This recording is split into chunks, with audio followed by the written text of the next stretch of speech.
Sama-sama tayong magiging saksi.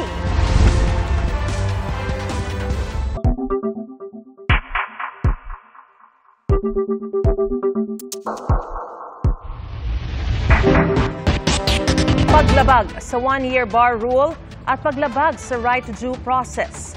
Yan ang mga ipinuntong dahilan ng Korte Suprema kaya idineklara nilang labag sa saligang batas ang Articles of Impeachment laban kay Vice President Sara Duterte.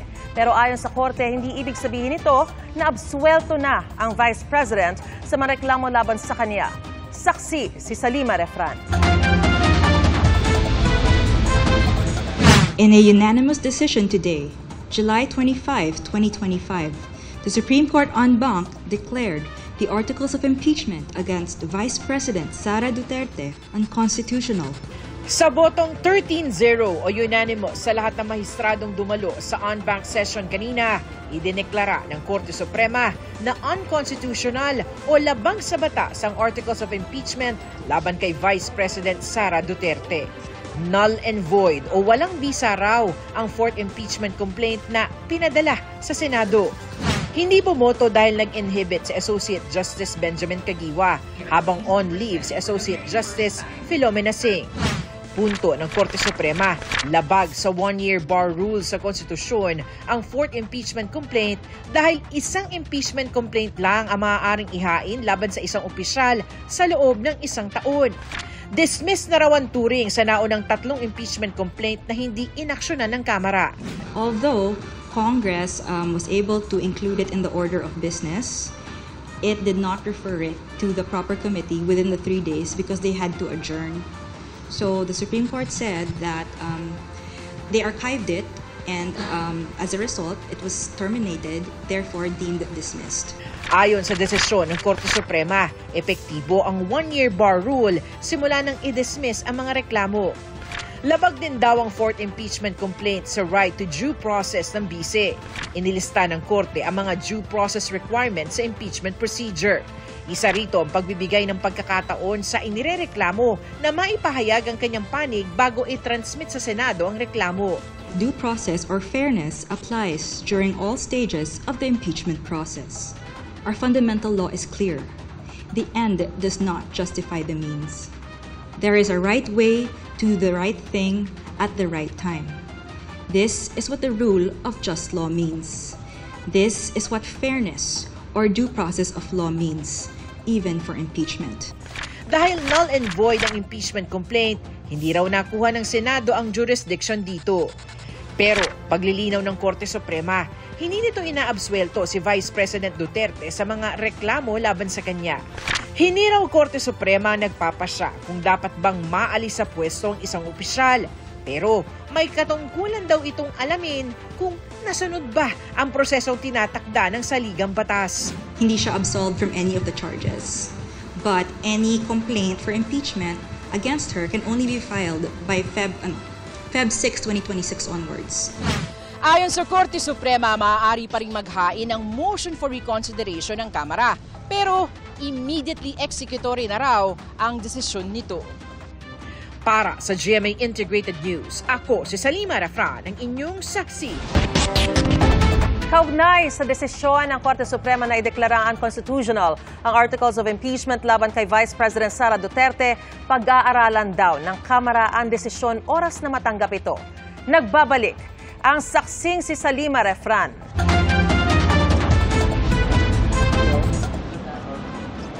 Sabi ng Kamara, gagawin nilang lahat ng remedyo para protektahan ang kanilang mandato.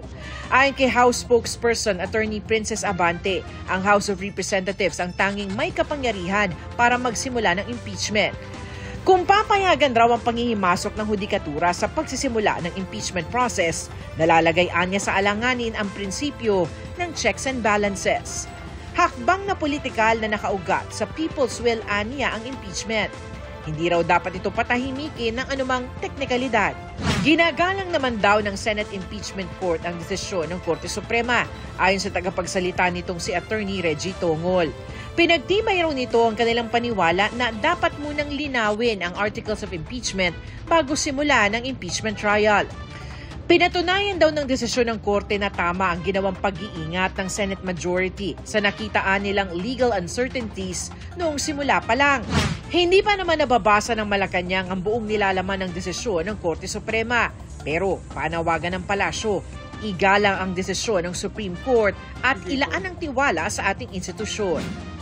The impeachment process is a matter handled by the legislative and judicial branches, and we recognize their independence in carrying out their constitutional mandates. Ayon naman sa defense team ni Vice President Sara Duterte, ang desisyon ng korte ay pagpapatibay sa dati na nilang iginiit na nakakalas sa konstitusyon ang ika-4 na impeachment complaint.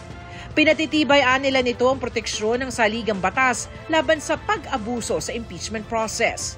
Nananatili raw handa ang defense team para sagutin ang mga alegasyon sa tamang oras at lugar. Dahil sa pagdedeklara ng Korte Suprema na unconstitutional ang Articles of Impeachment, naniniwala si retired Supreme Court Associate Justice Adolfo Ascuna, isa sa nagbalangkas ng saligang batas na hindi na matutuloy ang impeachment trial laban kay Vice President Duterte. Well, that means that the articles is invalidated and the Senate has no jurisdiction over it. Hindi po matutuloy yung trial. They did not refer it to committee. So, ang akala nila, hindi na-initiate yun. So, they can initiate a fourth one. And that is what they did. But the Supreme Court said that it is deemed initiated na rin dahil they are supposed to refer it to a committee in 10 days, 10 session days. So, if you fail to refer it to committee as required by the Constitution, counted na rin yun as a initiated complaint. Para sa GMA Integrated News, ako si Salima Rafran, ang inyong saksi. Hindi bababa sa 26 ang patay dahil sa hagupit ng habagat at mga bagyong Krising, Dante at Emong. Batay sa datos ng NDRRMC, isa sa mga nasawi batang 3 taong gulang sa Bataan. Saksi si June Veneracion.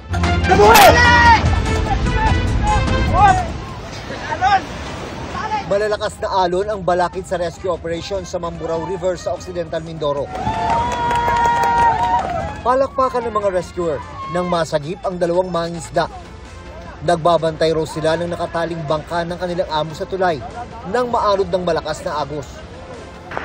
Sa Abra de Ilog, buwis-buhay rin ang pagsagip ng mga tauhan ng Coast Guard sa 2 pamilya sa gitna ng ilang pastaong baha. State of calamity na sa Mamburao. Gayon din sa Sablayan dahil sa epekto ng habagat na pinalakas ng bagyong Emong. State of calamity na rin sa buong Oriental Mindoro. Ang bahay na ito sa bayan ng Rojas, gumuho matapos pasukin ng tubig ang pundasyon.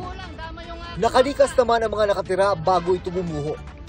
Mahigit 100,000 ang apektado ng bagyo sa Oriental Mindoro. Mahigit 3,000 sa kanila ang nasa evacuation centers. Ayon!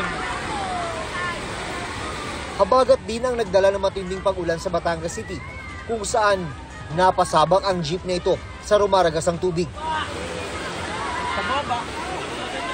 Ilang sandali pa, napatigil ang jeep sa gitna ng baha.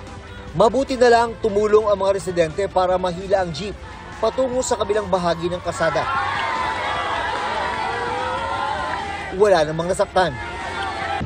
Sa Calaca City, pahirapan ang pagtawid ng mga residente sa gumuhong parte ng Jokno Highway. Lalo mas mahirap para sa mga mabibigat ang dala. Ako, sobrang hirap nga ako. Mahirap pong bagyaw. Si Joel halos 10 beses nagpabalik-balik sa binabagsakan niya ng panindang nyog para madala sa palengke sa Alfonso, Cavite. Ang sako ng nyog, umaabot sa 50 hanggang 70 kilos kada isa. Malaking sakripisyo po para sa akin ng ganitong hanap buhay, gawa ng sa daan niya po, sir. Sakripisyo po, sir. Wala tayong magagawa kundi magpakahirap para mabuhay. Nagsimula ang kalbaryo ng mga taga rito nang mas lumaki ang sira ng slow protection dahil sa pag-ulan. Mahirap pagbuhat. Mga tao at motorsiklo na lang ang pinapayagang dumaan. Umaapila ang mga apektadong residente na sanay ayusin na agad ang kalsada. Sa bayan ng Ibian, pinasok ng mga rescuer ang binahang palayan para saklolohan ang mga na-trap na residente sa tumataas sa tubig. Nasa mahigit 2,000 pamilya ang nagsilika sa buong bayan. Kung uulan pa po at lalakas pa po sa ngayon at hindi natin mapapayagan na umuwi, ay bibilang pa po ng araw. Sa Nasugbu, bangkay na lang matagpuan ng isang lalaking nawala nitong Martes habang nangigisda sa Reparo River. Sa Tangalan, Aklan, isang mangingisda rin ang nalunod matapos madulas habang naglalakad sa seawall at matangay ng malalakas na alon. At sa Didalupihan, Bataan, patay na ng matagpuan ng 3 taong gulang na batang tinangay ng malakas na agos noong Martes. Para sa GMA Integrated News, ako si June Veneracion, ang inyong saksi. Umakyat na sa 3 ang patay sa pagguho ng retaining wall sa Tagaytay sa kasagsagan ng malakas na ulan kahapon.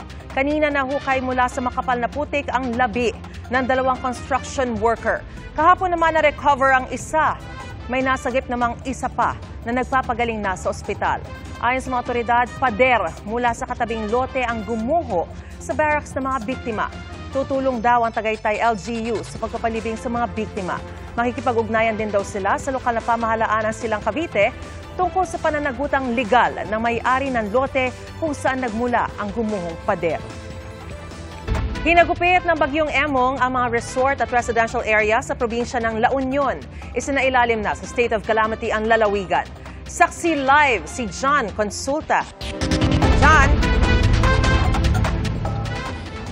Maris, matinding pinsala ang inabot ng probinsya ng La Union matapos nga manalasa ang Bagyong Emong kanina madaling araw.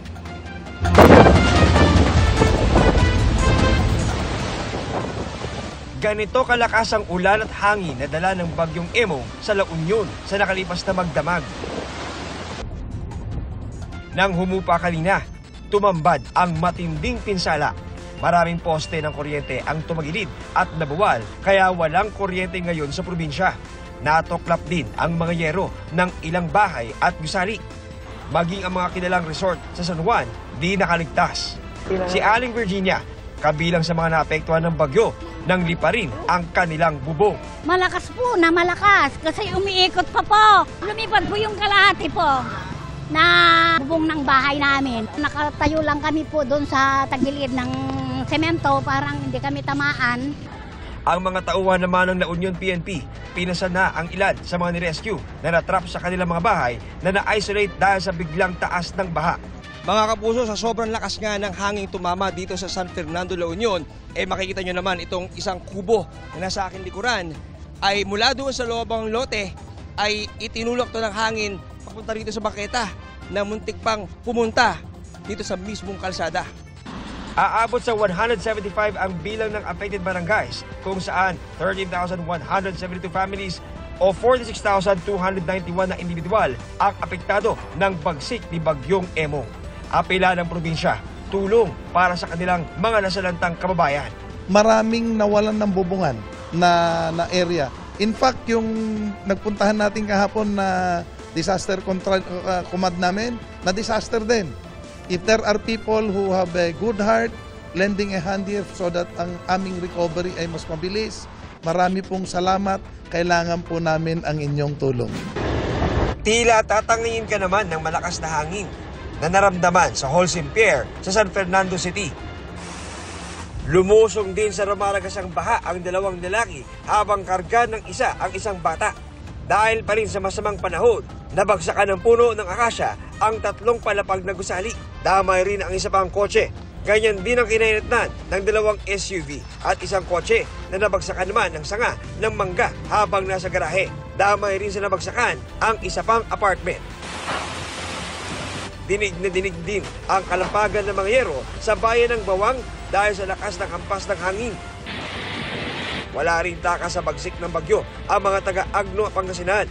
Damang-dama ang pagbayo ng hangin pagka-landfall ng Bagyong Emong sa probinsya. Kaninang umaga, tumambad na agad ang nagkanda sira-sira na simbahan, bahay at iba pang establishmento. Nagtumbahan din ang ilang poste, kaya nawala ng kuryente at pahirapan ang komunikasyon. Dumapa rin ang ilang puno at poste sa Alaminos City, kaya nagka-brownout sa lugar. Lubog pa rin sa baha ang bayan ng Calasiao. Nadiskubre rin, binubutas ng mga residente ang isang dike. Sa paniwalang mapapahupa nito ang baha sa barangay Talibeo. Pinahinto na sila ng engineering office. Good news, Maris, no, na ibalik na ang kuryente sa ilang mga bahagi nga dito sa La Union. Samantala, ay naidektera na ang state of calamity sa buong probinsya ng provincial government ng La Union. Ito para mas mapabilis ang paghahatid ng tulong sa ating mga nasalantang kababayan. Live mula rito sa La Union, ako si John Consulta, ang inyong saksi. Nagtitiis pa rin sa baha ang mga taga-Ubando, Bulacan dahil naman sa high tide. Pinag-iingat ang mga residente sa banta ng leptospirosis. Saksi live si Von Aquino. Von? Maris, kahit paano gumanda yung panahon dito kaninang hapon, pero baha pa rin dun sa ilang kalsada dito sa Ubando, Bulacan dahil sa high tide. Ayon sa PDRRMO, ito na yung high tide na pinakamataas ngayong taon. Sumikat ng araw at panakanakang ambon na lang ang naranasan sa maghapon sa Ubando, Bulacan. Pero ang ilang kalsada sa Barangay Katanghalan at Pag-asa, baha pa rin hanggang kaninang hapon. Ayon sa Ubando Local Disaster Risk Reduction and Management Office, dulot ito ng high tide na umabot ng 5 feet 12:44 ng tanghali. Pinakamataas ngayong taon ayon sa Bulacan PDRRMO. Ngayon yung pinakamataas, 5 feet. So yun yung nag-cause. Tapos nagkaroon rin kami ng mga sira po sa dike. So upon monitoring po ng mayor po natin, nagkikit po sila, maraming nakitang mga cracks and sira.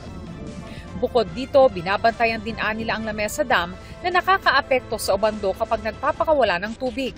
Once naman po na naglo-low tide na, ino-open na po yung mga dike po natin. Within 1 hour or 2 hour po, nawawala naman na po yung baha. Sa kabila nito, tuloy ang mga negosyo tulad ng parlor na ito na 3 araw din daw nagsara dahil sa masamang panahon. Wala na din kasing panggastos eh. Tsaka marami pong kliyente na gusto na din pong magpagawa talaga. Kahit baha, self-care is a must. Ganon. Tila biyaya naman ang baha sa mga pedicab driver na mayat maya nagsasakay ng mga pasaherong ayaw lumusong sa baha. Pero ang pedicab driver na si Renato nagbota na dahil inaalipungan na at uminom na rin daw ng prophylaxis bago na masada para iwas leptospirosis. Pero minum na gamot, yung binibigay. Yung pang Sino po nagre-reseta? Yung mga gagawad, nagbibigay. Ang Barangay Health Center at Ubando Rural Health Unit nagbibigay ng prophylaxis sa mga residenteng lumusong sa baha. Hindi rin kaya lahat i-cater dito na kunwari pupunta yung mga constituents natin. So, ang ginagawa namin, they go to the communities para mabigyan sila ng gamot.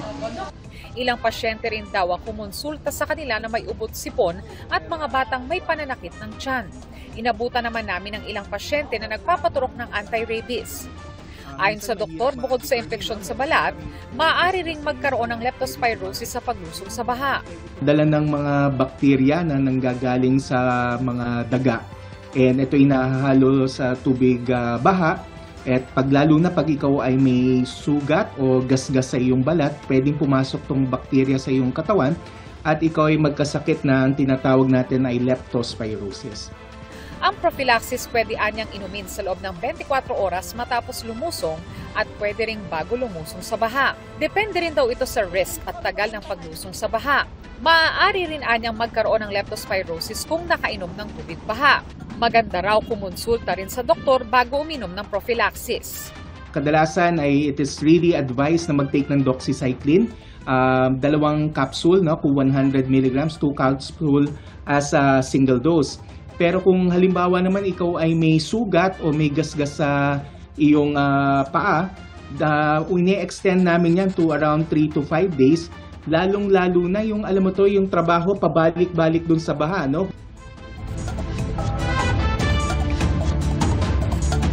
Sa mga oras na ito ay nakakaranas tayo ng mahina hanggang sa malakas na pag-ulan dito sa Ubando, Bulacan. Pero mabuti na lamang at low tide ngayong pasado 10:00 ng gabi. And as of 6 p.m., nasa 140 na pamilya pa rin yung nananatili sa evacuation center.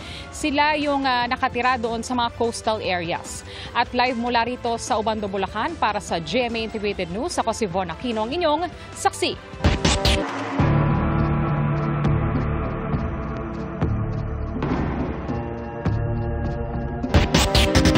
Namin Pinsala naman ang kabi-kabilang landslide sa Baguio City. Sa Benguet, lumubog sa baha ang sikat na strawberry farm. Saksi live si EJ Gomez. EJ. Mariz, ilang insidente ng landslide, erosion at rockfall ang nangyari rito sa Baguio City. 2 babae ang na-rescue matapos matrap sa kanilang mga bahay noong kasagsagan ng landslide. Ang strawberry farm naman sa Benguet nagmistulang lawa dahil sa pagbaha. Mistulang waterfalls ang malakas na ragasan ng tubig mula sa bundok patungo sa kalsada ng Quezon Road. Malakas din ang agos ng tubig sa ilog sa gilid ng kalsada. Ilang puno at bato rin ang humambalang. Alas 6 ng umaga kanina, nagka-landslide sa Purok 2 Outlook Drive. Isa sa 4 na bahay na apektado ang tuluyang natabunan at na-wash out ng landslide. Kwento ng may-ari ng bahay na si Bea, madilim pa nang magsimulang pasukin ng baha ang kanilang bahay.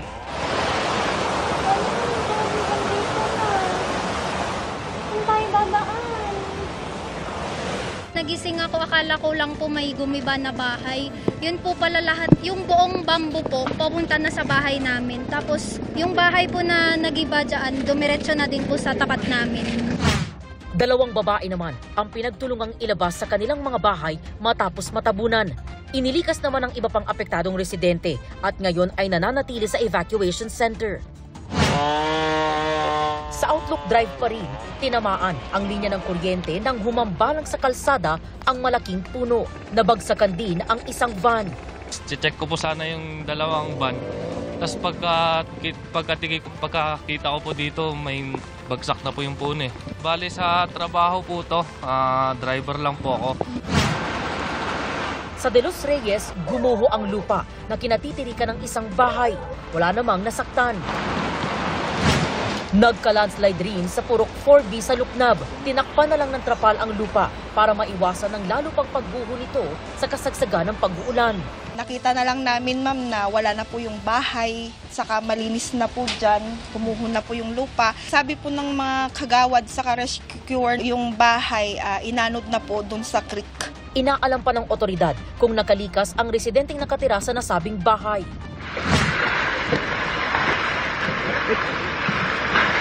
May nagbagsakan ding lupa at mga bato sa Tuba, Benguet. Tinangay ang isang pick-up truck na nakapark sa Asin Road, Tadyangan sa Tuba. Wala namang naiulat na nasaktan. Ang kilalang strawberry farm sa La Trinidad, Benguet, nagmistulang lawa. Nalubog sa baha ang mga pananim kasunod ng magdamagang pag-ulan. Biglang umapaw yung tubig. Wala na. Wala na, sira na. Yung pananim namin, kawawa kami. Mangutang ulit. Ipalit ng pananim. Alas 10 daw ng umaga kanina nang magsimulang humupa ang baha. Kaninang umaga ay nagpulong ang Baguio City government. We have about 28 families na evacuated. That would translate to about 80, 81 or 82 individuals. We have about 17 houses na partially damaged or damaged. Actually, out of the 17, 2 doon ang totally damaged.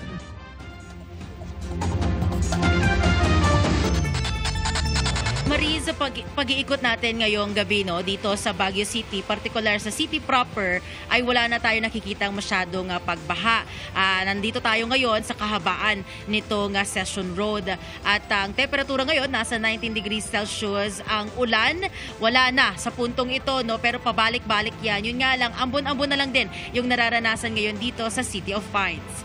Mula po dito sa Baguio City, para sa GMA Integrated News, EJ Gomez, ang inyong saksi. Kumikilos na palayo sa Batanes ang bagyong Emong. Base sa 8 p.m. bulletin, ng Pag-asa nakataas pa rin ang signal number 1 sa Batanes, Babuyan Islands at northeastern portion ng mainland Cagayan. Huling namataan ang sentro ng bagyong Emong, 195 kilometers silangan ng Itbayat, Batanes. May lakas ito ng hangin aabot sa 85 kilometers per hour at bugsong aabot sa 105 kilometers per hour. Nakadalawang landfall ang bagyong Emong. Una, 10:40 kagabi sa Agno, Pangasinan. at ikalawa sa Candon, Ilocos Sur, 5:10 a.m. kanina. Sa kanito tinawid ang Northern Luzon, kaya rin ito humina dahil sa interaksyon sa mga kalupaan. Sa mga susunod na oras, inaasahang magpapatuloy ang mabilis nitong pagkilos pa north-northeast at posibleng makalabas na ng PAR bukas ng umaga. Habang lumalayo, hinihila o pinalalakas pa rin ito ang habagat, kaya asahan pa rin ang mga pag-ulan sa bansa. Base sa datos ng Metro Weather, bukas na umaga ay bahagyang mababawasan ng ulan maliban sa western sections ng Luzon, lalo sa Zambales at Bataan, Ilocos Region at Mindoro provinces. Pero simula tanghali hanggang hapon at gabi, mataas na ulit ang tsansa ng ulan sa halos buong Luzon. Halos ganyan din sa linggo ng umaga. Magtutuloy-tuloy yan sa hapon at kasama na rin ang Western Visayas, Sulu Archipelago, Zamboanga Peninsula, Northern Mindanao, Caraga, Davao at Soc-Sargent. Sa Metro Manila, may tsansa pa rin ng pabugso-bugsong ulan ngayong weekend.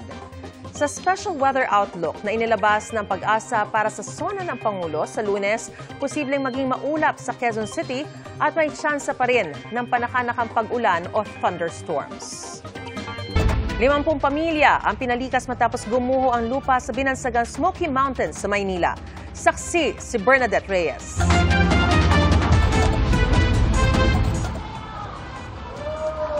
Dahil hindi na kinaya ang mga pag-ulan, tuluyan ng gumuho ang tambak ng lupang ito sa Tondo, Maynila na minsang binansagang Smoky Mountain. Bagaman walang nasaktan, natabunan nito ang ilang bahay sa Barangay 128. 50 pamilya ang agad pinalikas sa covered court. Sa tagal po ng pag-ulan-ulan, lumambot po yung lupa, kaya sinabi po yung barangay namin at saka ng mga kapulisan na mag-evacuate. Binigyan sila ng pansamantalang tulugan, pagkain at hygiene kit. Salamat po sa Panginoon na walang na-disgrasya. Nagising naman po, na labas po lahat. We should learn our lesson very well on what happened in the past, lalo na sa Payatas, no? It may happen again because almost the same situation.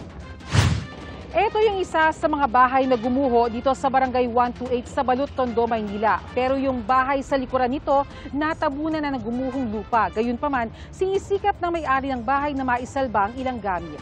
Aalisin ko yung lupa sa bubong para makuha ko yung gamit. May ano ako yan, welding machine, may grinder. Ayon sa City Hall, nais nilang ma-relocate na ang mga residente dahil sa peligrong kakabit ng pagtira dito. May plano na rin sana ang Maynila sa lugar, subalit pag-aari ito ng national government. Masama din sa kalusugan.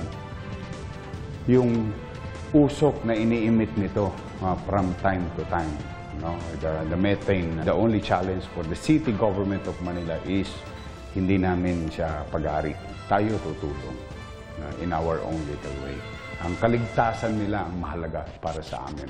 Para sa GMA Integrated News, Bernadette Reyes ang inyong saksi. Ekonomiya, agrikultura, edukasyon at kalusugan. Ilan yan sa taon-taong tinatalakay ni Pangulong Bongbong Marcos sa kanyang mga State of the Nation address. Sa nakaraang 3 sona, nagsimula ang talumpati ng Pangulo sa ekonomiya at inflation. Noong 2024, kinilala niyang kahit maganda economic data, wala itong kabuluhan kung naharap ang mga Pilipino sa mataas na presyo ng bilihin.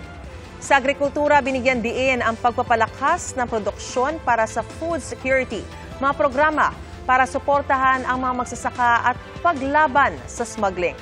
Sa infrastruktura, ipinunto ang Build Better More program kung saan magtatayo ng dagdag na kalsada, tulay at iba pa. Noong 2023, sinabi ng Pangulo na gagamitin ang Maharlika Investment Fund para pondohan ang ilan sa mga proyekto ng gobyerno. At noong 2024, kabilang sa ibinida ang iba't ibang railway project ng administrasyon na tinawag niyang Railway Renaissance. Sa kampanya kontra ilegal na droga, sinabi ng Pangulo na tuloy ang kampanya pero hindi raw madugo at anyay bago na ang mukha. Noong 2024, isa sa pinakamalaking inanunsyo ng Pangulo ang ban sa mga pogo. Sa issue naman ng West Philippine Sea, giniit ng Pangulo na atin ito.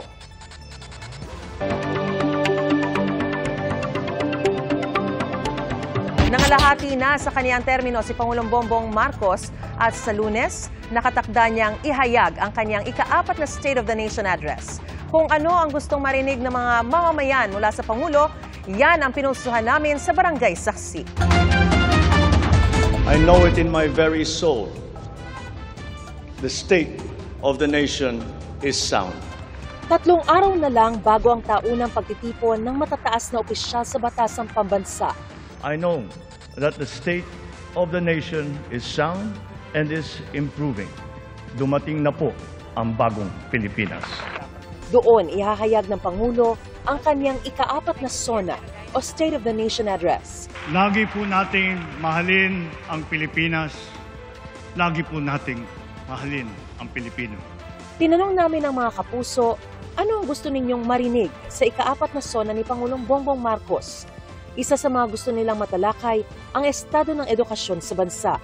Hiling ng isang netizen na naway madagdagan ang mga silid-aralan at maparami ang mga guro sa puntong bawat isa sa kanila ay may 20 estudyante na lamang. Ang isa naman gustong matanggal na ang K-12 program para mabawasan daw ang paghihirap ng mga magulang. Gusto rin daw ng ilang marinig na ligtas ang ating mga lansangan na walang takot na makakapaglakad ang mga mamamayan.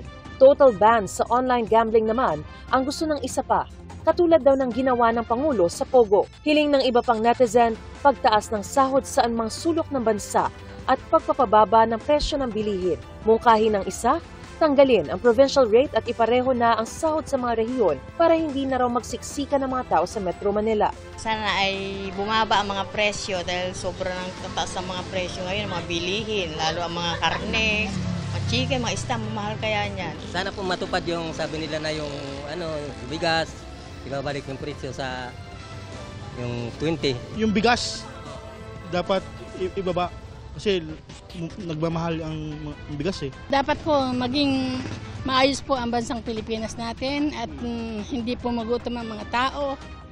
Kapakanan ng mga magsasakang inalala ng ilan.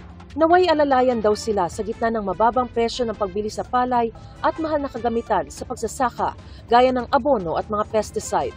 Nasa gitna pa rin ang kabi-kabila, buhis-buhay at matagal na humupang pagbaha ang mga Pilipino. Kaya marahil ay inaasahan na ang mga hiling na matalakay ang flood control projects ng gobyerno. Sana magbago yung mga baha. Paggawa niya ng paraan. Isang linggo ko ng pasok eh. Kaya walang biyahe nga yung asawa ko kasi walang pasok, walang sasakay. Kaya yun, walang income kami. Yung mga greenage po, yung mga kanal na palagi bumaba sa Metro Manila eh. Kahapon lang ay binanggit ng Pangulo na hiningi niyang i-update ang flood control master plan ng DPWH. Tanong naman ng isang netizen, ano raw ang status sa pagpapatupad ng right sizing sa gobyerno? Ito yung pag-aalis ng mga doble-doble at overlapping na mga trabaho sa mga ahensya at opisina para mas mapahusay ang pagbibigay serbisyo. Kasama ito sa priority measures o gustong maisabatas ni Pangulong Marcos. Gusto namang marinig ng isa pang netizen na maitaas ang pondo para sa mga ospital, pati na sa kalusugan. Pangangalaga sa mga senior citizen ang hiling ng isa, kabilang ang pagpapaospital, libreng gamot at vitamins, at dagdag pensyon. Ilan lang ang mga ito sa mga gusto ng mga mamamayang tugunan ng gobyerno, hindi lang para sa sarili, kundi para sa kapwa Pilipino.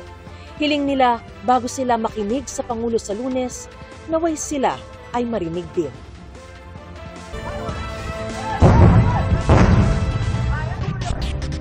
Nagpalitan ng pag-atake ang mga militar ng Thailand at Cambodia sa border ng dalawang bansa.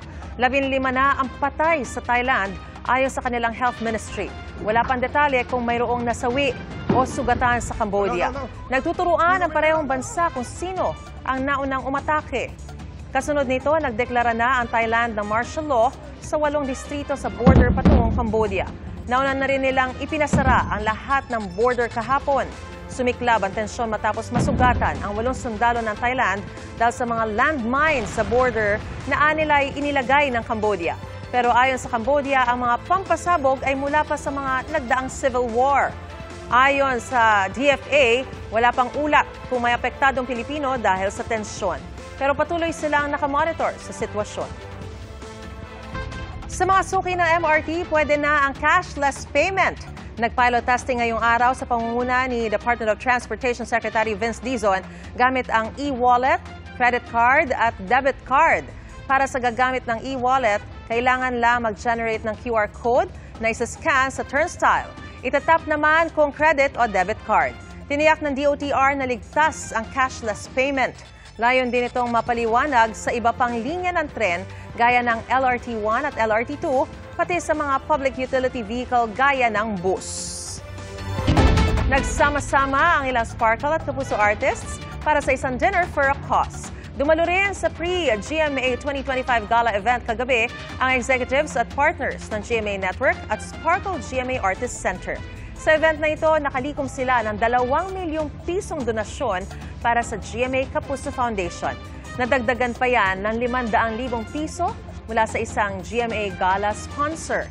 Itinurn over ito ni GMA Network Senior Vice President Attorney Annette Gozon Valdez at Sparkle First Vice President Joy Marcelo kay GMA Kapuso Foundation Executive Vice President and Chief Operating Officer Ricky Escudero Katibog. Ginawa natin itong sponsors night for the benefit of Kapuso Foundation. All the proceeds, at least 2 million na ang nalilikom natin tonight, ay mapupunta sa particularly for the calamity victims. Naghahanda na rin ang GMA Kapuso Foundation ng mga relief operations ngayong weekend. Thank you to all of the sponsors and donors of Sparkle tonight dahil talagang you lent wonderful meaning to this evening. Salamat sa inyong pagsaksi. Sa ngalan ni P.R. Arcangel, ako po si Mariz Umali. Para sa mas malaking misyon at sa mas malawak na paglilingkod sa bayan, mula sa GMA Integrated News, ang News Authority ng Filipino, hanggang sa Lunes. Sama-sama tayong magiging saksi.